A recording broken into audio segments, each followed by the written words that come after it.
Hi, Pop Tires, back for the Quarantine Read Aloud series, chapter book edition. Today we will be reading chapter 8 of Beverly Cleary's The Mouse and the Motorcycle with illustrations by Lewis Darling. Hope you like it. Chapter 8, A Family Reunion. The next thing Ralph knew, his mother was shaking him by the shoulder. "Wake up," she said. "Ralph, wake up. Room service has brought us another meal." Room service? Ralph rubbed his eyes, not believing what he had heard.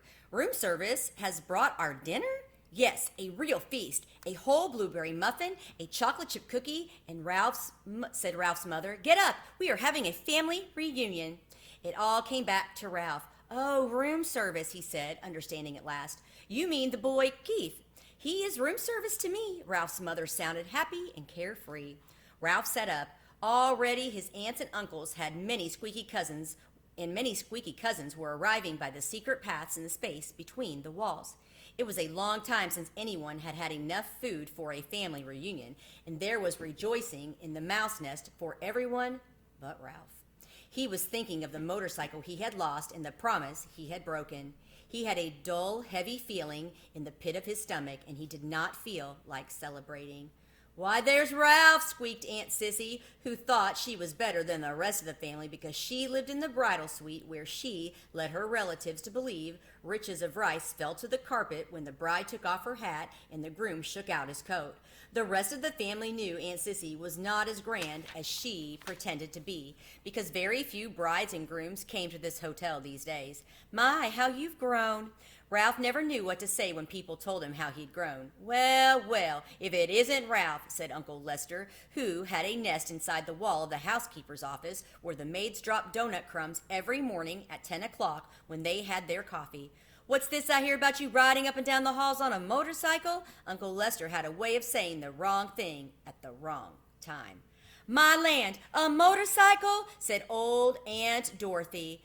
"Isn't that pretty dangerous?" "Wouldn't mind riding one myself if I were a few years younger," said Uncle Lester. All the little cousins came crowding around Ralph. "Show us your motorcycle," they squeaked. "We want to ride it. Come on, give us a ride on your motorcycle, Ralph. Huh, Ralph? Come on, Ralph, please."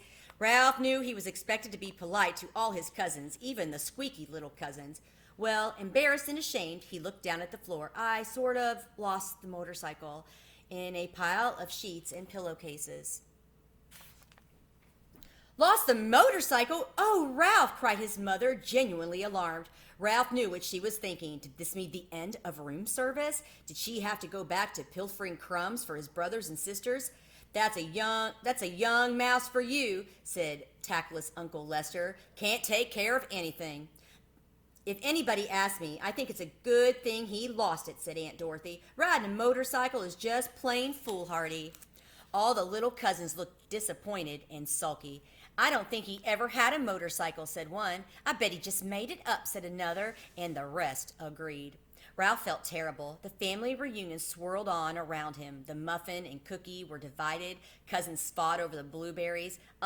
Usually overweight uncles, asked for second helpings. Everyone talked at once. The little cousins finished their dinner and went racing around the mouse nest. The aunts and uncles raised their voices to be heard above the racket their children made. Suddenly, there came from the knothole a noise that drowned out the squeaks and squeals of the young mice at play. "Shh!" Not a mouse moved. They looked at one another, too terrified to speak. "Psst! Hey, Ralph, come on out," whispered Keith at the entrance of the mouse nest. Ralph's mother gave him a little shove, but no one spoke. With heavy feet, Ralph walked to the knothole, but he did not go out into room 215. "What do you want?" he asked. "You and your family better be quiet in there or my mother will hear you. You know how she is about mice," Keith said. "I don't know why people say things are as quiet as mice. You sound like a pretty noisy bunch to me." Behind Ralph, his relatives began to tiptoe quietly away to their own homes, leaving his mother to do all the cleaning up. "Did you have a nice picnic?" Ralph asked, dreading what he must tell the boy. "Yes, we saw an old mining town with a real jail with bars on the windows." Keith reached into his pocket and pulled out something curved and hard and white with a rubber band fastened to it with a piece of Scotch tape. "I brought you a present," he said. "Come on out." Puzzled and curious, Ralph squeezed through the knothole. "What is it?" he asked. Whatever the object was, he had never seen anything like it. Half a ping pong ball. I found it down in the game room, said Keith. See, I patted the inside with thistledown and anchored the rubber band to the top with scotch tape. What for? Ralph still did not understand. A crash helmet for you. Keith set the half ping pong ball on Ralph's head and slipped the rubber band carefully around his whiskers until it rested under his chin. There, that's just right. You need it big so there'll be plenty of room for your ears. When you ride a motorcycle, you need a crash helmet. Ralph peered at Keith from under his new crash helmet, which rested lightly on his head. He knew he looked every inch of a motorcycle racer, but never in his whole life had he felt so ashamed.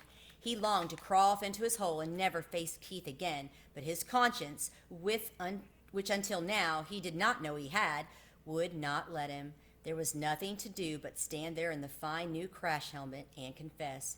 You might as well know, he told Keith. I lost the motorcycle. Lost the motorcycle? Keith, who had been kneeling, sat back on his heels. But how? I rode it by mistake into a pillowcase in a heap of linen on the floor, and it got dumped into the laundry hamper, confessed Ralph. You rode it into a pillowcase? Repeated Keith. But you weren't supposed to ride it in the daytime. You promised. I know, agreed Ralph miserably. I didn't exactly mean to ride it, but you did. Keith's voice was accusing. Well, you see, the maid was vacuuming under the bed, and I, began Ralph, and stopped. Oh, what's the use? I wrote it, and I lost it, and it's probably gone to the laundry by now, and I'm sorry. The boy and the mouse were silent. Both were thinking about the little motorcycle with its clean lines and pair of shining chromium exhaust pipes. That motorcycle was my very most favorite of all my cars, said Keith. I saved my allowance and bought it myself. Ralph hung his head in his crash helmet. There was nothing more he could say. It was a terrible thing he had done. I guess I should have known you weren't old enough to be trusted with a motorcycle, said Keith. The boy could not have said anything that would hurt Ralph more. And that's the end of Chapter 8. We'll see you back next time for Chapter 9. Have a great day.